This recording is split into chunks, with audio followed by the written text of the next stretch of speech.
This week, Jaclyn Hill announced that all her brands would be coming to an end. We talked about her video and everything that Jaclyn touched on, and honestly, at the beginning, it almost sounded like she was about to take some accountability. She recognized the lipstick situation was handled poorly, she admitted to overselling her constant launches to her fans, and she even said that she doesn't know what's gonna happen to Jaclyn Cosmetics. Things went downhill when Jaclyn addressed the Koze situation. I have a lot more thoughts than what I shared on yesterday's video, and we even have a response from Kailyns to go over.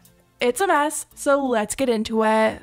It's been 9 months since Jaclyn launched Koze, and it's also been 9 months of people asking Jaclyn to address the fact that she stole the name from another creator. Kailyns Nicholson had Koze for years. She did so much with her Koze brand, and you could tell it meant a lot to her. Unfortunately, Kailyns never trademarked the name Koze. The process is long and expensive, and she never expected anyone in her space to use the name knowing that another creator was already using it. Well, obviously Jaclyn didn't care. She snatched it up and never made any attempt to change her name for future launches, or at the very least, address the situation. Jaclyn finally addressed things in her video the other day, and I have a lot of thoughts on what she had to say. I'm gonna play you the whole clip from start to finish so you can hear everything she said without me having to retell her own words. As a lot of you guys may know, there is a Canadian creator, and she had an online digital platform called All Things Koze.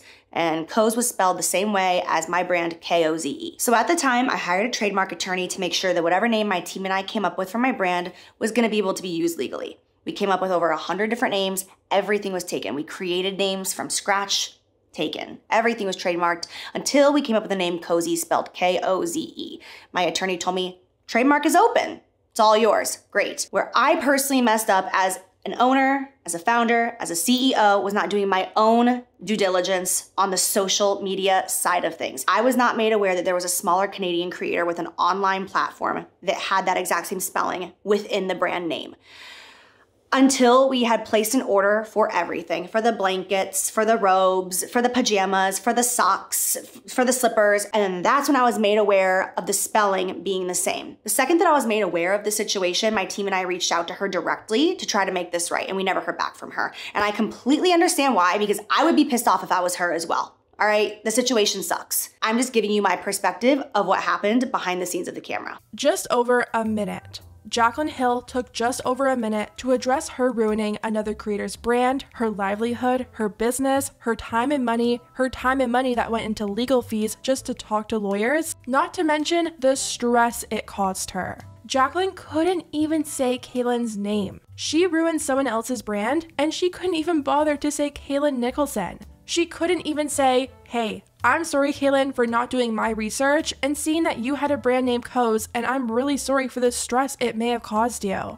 Nothing. The wording Jaclyn used to describe Kailyns and her brand was also very carefully chosen to make the situation seem not as serious as it truly was. Calling Kailyns this smaller Canadian creator as if she's this unknown channel that's somehow hidden from the American algorithm, Kailyns literally has 1.3 million subscribers. That's not a small creator. If Jaclyn had searched for Koze, Kailyns' brand would have popped up instantly. Who creates a brand, puts their own money into said brand, and doesn't even do the bare minimum when it comes to research? Jaclyn also tried to make out like Kailyns Koze was just this online digital platform. Yes, Kailyns did expand Koze to be more than just merch, but she also did still sell merch and had things like shirts that had the Koze logo across them. That was the big issue that Kailyns had. She didn't want people to see her or her subscribers out and about wearing her merch and have people thinking that they're repping Jaclyn's brand.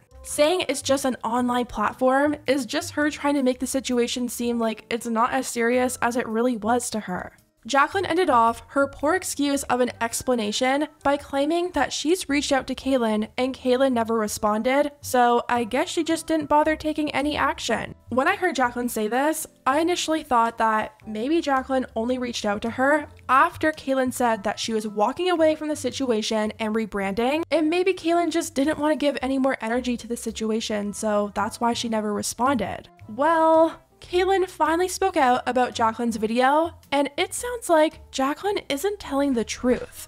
Kailyns ended up posting her side to the situation over on her community tab, and this is what she had to say. Hey everyone, I've been made aware of the rehashed topic of Koze last night. And while I was an overtired cocktail of fury at how easily this could have been avoided now that the name is dead, and humor, partly in delirium, after a year of attempting to be on maternity leave as a new mom, while also unexpectedly and haphazardly doing an entire business rebrand. I slept on it, so I didn't do or say anything impulsive. In reality, the anger I feel is just my own residual frustration towards myself for not trademarking before any of this happened, and naively believing someone wouldn't do that consciously to a fellow brand owner within the YouTube space. Though it would be easy to project my bitterness in that direction, it really has nothing to do with this other person. Many lessons learned.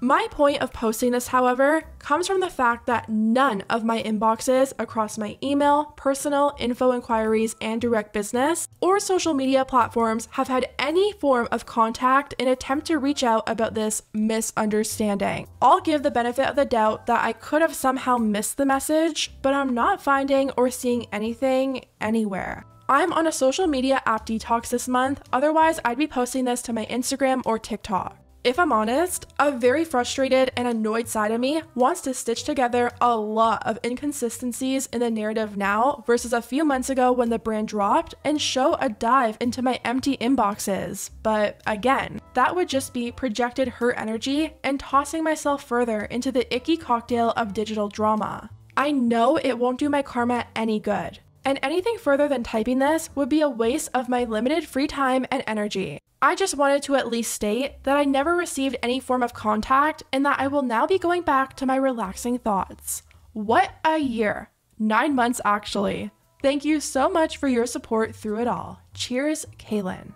And there it is. Jaclyn never reached out to Kailyns. She never made any attempt at contacting her to try and fix things. No contact was made. My team and I reached out to her directly to try to make this right, and we never heard back from her. Obviously, Jaclyn didn't try very hard to reach out, or else Kailyns would have seen this attempt to try and reach her. It's so unfortunate that Jaclyn did all of this just for 9 months of selling overpriced robes and pajamas. She ruined a brand that someone built themselves, a brand that someone truly funded from their own YouTube channel, not a brand that's backed by Morphe or done as a way for you to try and prove that you could succeed in business. Jaclyn admitted that this was never her passion and she never wanted to be known as the cozy girl. Cozy right here. Literally, I've got my blanket with me at all times. Softest blanket ever. Love it. But I'm not excited about it. And that's the thing. It's like I get excited over cosmetics. I'm not excited over these things. And I kind of had this like aha moment recently where I'm like, I don't want to be known as the cozy girl. My legacy was supposed to be cosmetics. That's what I've loved since I was a kid. Like that was my original dream, was something in the makeup creative space. Well, guess what, Jaclyn? Kailyns did want to be known as the Koze girl, but you destroyed that and you don't even care enough to give her a proper apology. Anyways, guys, let me know what you think about everything down below. Do you think Jaclyn even feels a little bit bad about ruining Kailyns' brand? Or do you think that she just feels bad that her brand clearly failed and didn't become the legacy brand that she thought it would be? Let me know, and I'll see you next time.